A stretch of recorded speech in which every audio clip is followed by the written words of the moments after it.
time once again for Community Forum, and we are very lucky to have with us live in the studios this morning, Philip Wohlstetter. Philip Wohlstetter is a writer, curator, and art worker who has lived in Seattle for over 40 years. He is best known as a founder of Invisible Seattle, the art group that guided the first novel ever written by an entire city, and also Red May, a one-month vacation from capitalism. He is past president of Allied Arts and former director of the Cinematique at the Grand Illusion Theater. Philip, thank you very much for coming and spending time with us this morning. Happy to be here, Mike. It's good to. So let's start out with Invisible Seattle. Tell us a little bit more about that. Invisible Seattle was founded in 1979. There was a wonderful book by Italo Calvino called Invisible Cities, and we just thought Invisible Seattle sounded poetically good. And then we started to come up with all sorts of mythologies about Invisible Seattle. There was Visible Seattle, where people worked and drove cars and did all sorts of mundane things, but in Invisible Seattle, one could consort not only with the people who lived within the city boundaries, but with every great thinker or artist from all time. We had a slogan that went, every time you read a book, you enter Invisible Seattle, and we did things like we put on trial what we call the enemies of civic life. We actually put the Harvard Exit on trial for impersonating a repertory theater, and a poet named David Wagner for impersonating a poet. And eventually we put Tom Robbins on trial for cultural Reaganism. That was the one that was most successful. But we also did things like the Novel Project, where we dressed up in white overalls and hard hats and went around with clipboards, stopping people in the street and asking for their words, which we said we're going to assemble into the first novel ever written by an entire city. And the artist Claire Colquitt designed an incredible art installation that we called Scheherazade 2, that was the world's first literary computer. This was 1983, and in 3 days we put together the novel. And we would ask people questions like, what's disappearing in Seattle? And it's interesting that the subtext of the novel was about the first wave of development in Seattle. At the time, there was the famous scandal where the assessor was Harley Hoppe, and people were discovering that the assessments were very business friendly, like Long Acres was assessed as, the racetrack was assessed as agricultural land. So we built up this whole plot about the assessor and building and development, and we'd ask people what was disappearing, that development was knocking away. So we had this whole list of things like, there used to be this restaurant called the Dog House, which was open all night. And, the doghouse was a part of the plot, and all sorts of other things that were in Seattle but were going. And now, of course, we're in this even more intense wave of development since Amazon came. So not only are the places disappearing, but the people who live here are being disappeared out of the city. So time comes around again. And with their disappearance, the history and the knowledge that they hold. Right. I mean, capitalism, if I may use that phrase, tends to reduce everybody down to living in the present moment. The past and the future almost don't exist. The past is quickly gobbled up, and you become someone fixated in the moment. And I think we have to, even when we look at cities, you have to think that someone else will be living here in 100 years who are your descendants. Are the decisions that you're making now ones that take their needs in mind, or are they only focused on what, quote, stakeholders, the people who have the most money at stake in a given development proposal or so forth, what their interests are? And we're the beneficiaries of decisions that involved having the homesteads build a park system, like Volunteer Park. That was for people 100 years down the road. You know, what are we doing for the people 100 years after us? You know. I'm pretty sure my descendants won't be here in 100 years. Yeah, right. Yeah, you're right. What we're doing is we're publishing articles in the Seattle Times that say things like, you know what? Here are some great places to retire to because you won't be able to afford living here, even if you've been here for 40 years. But hey, Cleveland is great. It's half price. Why don't you move there? This is what our civic establishment is doing to the rest of us at the moment. Although it's just a matter of time before the same entities that are snapping up land here and developing it find those survivors and descendants in Cleveland. Right. Unless one deals with the problem of that mobile capital floating around the world that seems to follow us. I mean, before 1973, before they went out, or in the 70s, when they lifted the Bretton Woods system where there were capital controls, this sort of thing never happened. But if you can think of all the volatility there's been in markets since then, you know, a crash every 4 years somewhere, a huge depression and so forth, it's because capital can just float in and be withdrawn instantly and sit there and wait in its little offshore pens before an opportunity comes up again. That opportunity might be your life or your city. You know, good luck. Duck when it's coming, you know. So that was back in the late 70s, early 80s? That was in the late 70s, early 80s. After we did that novel of Seattle Project, we had discovered computers. The personal computer had just come out. And there used to be things called bulletin boards, which you called up with a modem. They were all local. And on dial-up phones, you went out. And they were used by the devotees of a certain computer, tech nerds who will tell you if you had a problem with your Osborne or your K-Pro or your Compaq or your Eagle, I mean, all of these disappeared computer terms, there would be someone who would have a board about it who would tell you how to do whatever you needed to get the fix you wanted. It would provide essentially free support. But we saw other possibilities.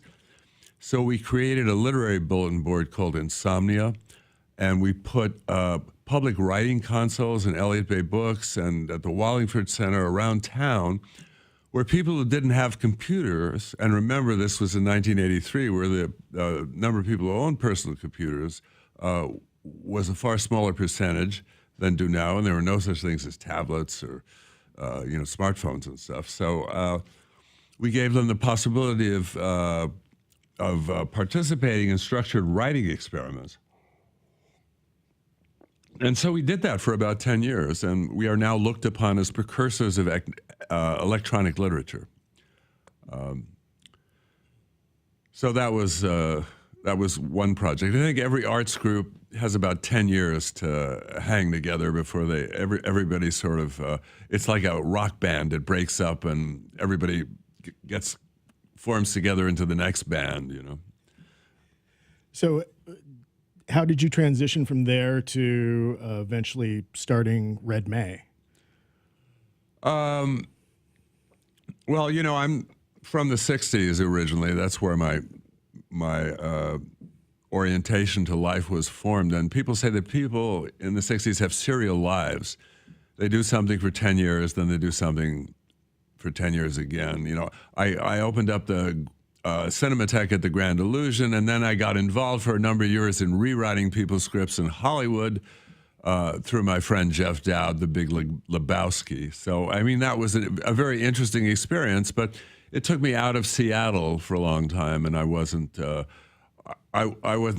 focused and centered in what was going on here artistically and politically. But then I became president of Allied Arts in the early 2000s, about the time we had invaded Iraq, and I had come up with slogans like, let's Photoshop our way out of Iraq. But the Allied Arts is an urban advocacy organization that does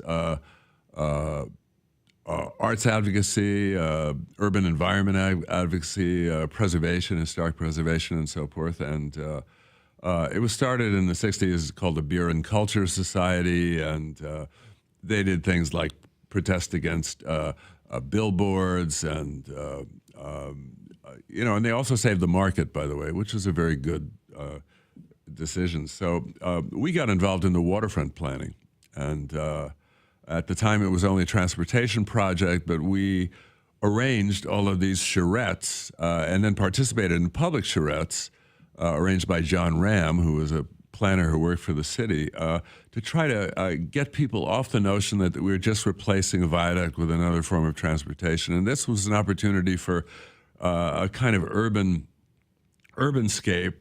a waterfront for all. The worst that could happen is it became totally privatized and all the views were blocked. Like there's that one housing development north of the market that looks like the streets are blocked off. There's no way of going through it. It's like this huge Berlin Wall that separates us from the sea. So to see that there were places for people to walk and things like that, and to make sure that the city took in mind those particular needs of what it now calls, what neoliberalism calls stakeholders. And generally the stakeholders means, how much money you have at stake on the waterfront. So, but, there is a certain limitation for sitting down in a room and everybody being nice and agreeing to things. And then when the room leaves, the people with the most power go out and do more or less what they're going to do anyway with a little cosmetics. So, that brought me back to my militant self that's waiting to come out, and I'm looking for a new Seattle general strike next year in the 100th anniversary, that the people from the rest of us in the city who are being sold out to the quote world-class city that's being designed by a few well, anyway, I won't label them, but we know who they are, don't we? And we need to be more obstructive. I mean, we have a wonderful tradition. We have the Seattle General Strike of 1919. We have the WTO. So let's get rowdy. And that leads me to Red May. And Red May is... it's been called a lot of things. It's a 1-month teach-in, a left-wing arts fest, a vacation from capitalism, and it's all these things. And it's really trying to become a 1-month home for public left reflection that has flared up temporarily in American cities during Occupy, where the great thing about Occupy was it was a place in the center of the city where people could go and talk about the financial crisis that was being avoided, or student debt or something that was not dominating the news as much as it should. So we talk about all those things that are left out of, quote, the mainstream discussion as being too far to the left. Our rules for Red May are two: one, riff on red, and two, pretend for a month that the market is not the solution for the problems that the market creates. We also have another slogan, which is guaranteed to raise hackles. Be a commie for a month, we'll embrace that. So we bring some of the best thinkers and scholars, young left scholars from around the country, to talk about everything from specific issues. This year, there's a homage to black radicalism in the wake of Ferguson and Black Lives Matter and the continuing legalized execution of black people for driving while black or walking while black or whatever. So we have great people like this weekend there's Jordan T. Camp and Christina Heatherton, who are the editors of a wonderful anthology called Policing the Planet. They're going to be at Jet City Improv at 2 on Sunday afternoon.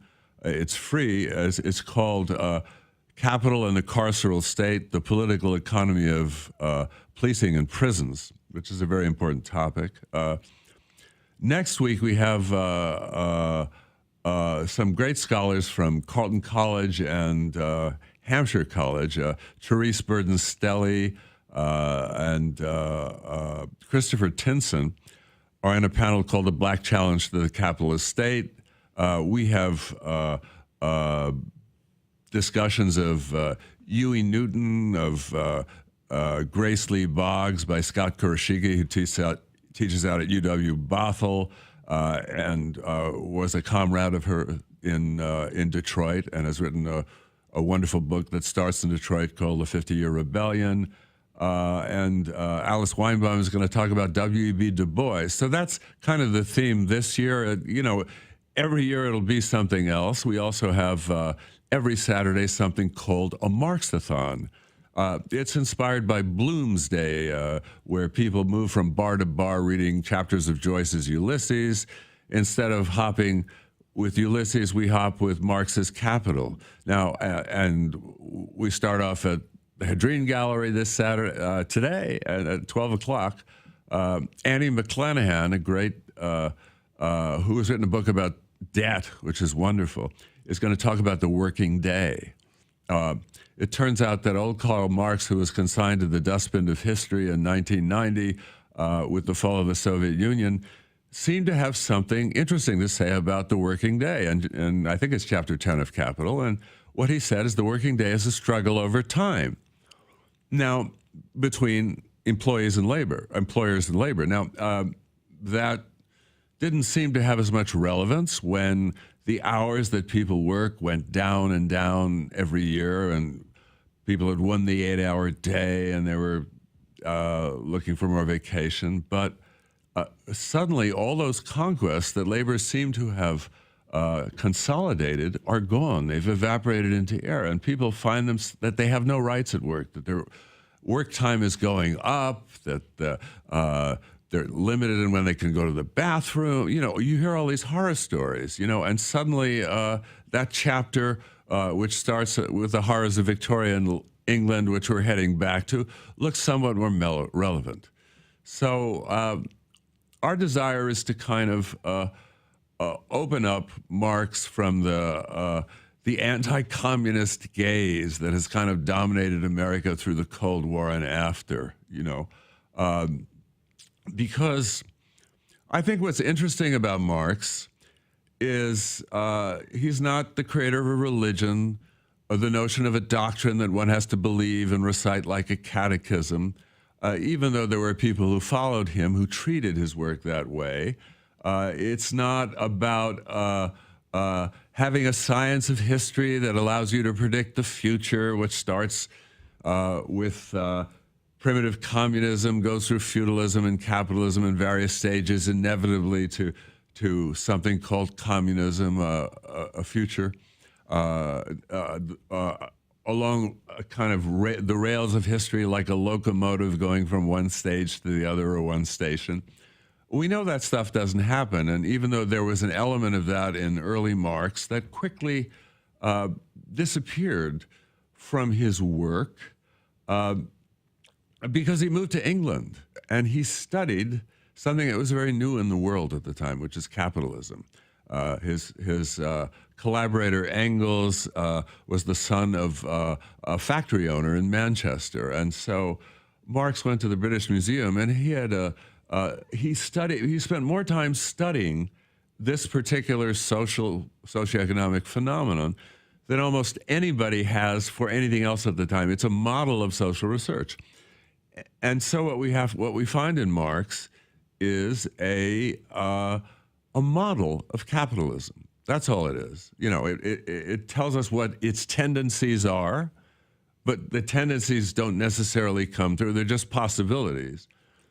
And what he says that's interesting and that we should really think about is that capitalism is not, quote, a market society where someone has something to sell and someone else has something else to sell and they can exchange them somehow through the market, that there are these sellers with different things and different needs that are driving the market. What Marx says is that capitalism is driven by accumulation, that it's to get more and more, and that money is thrown into a whole process and a circuit that starts with production and goes through sales, only that more money shall come back and be reinvested. So we have this constant spiral, or this treadmill, that can't be stopped and can't be shut down.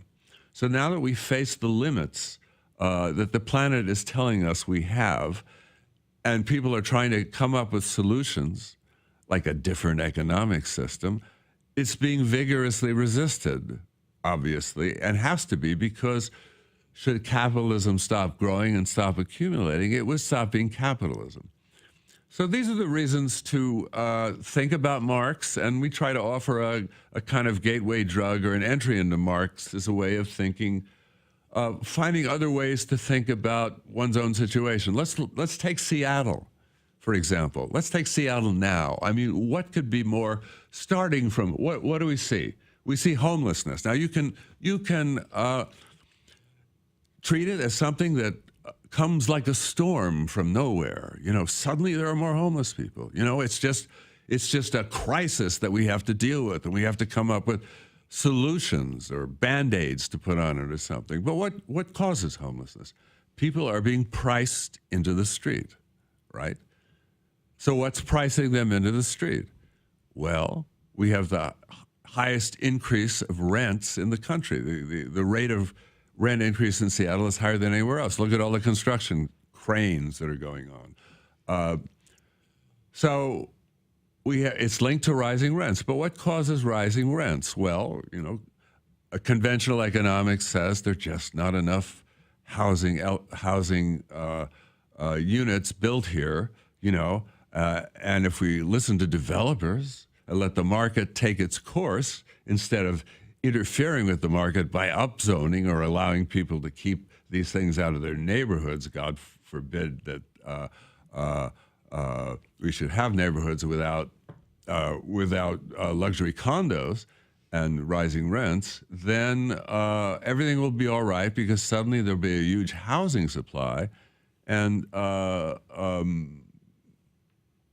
fewer people to go into this housing, so the rate would fall.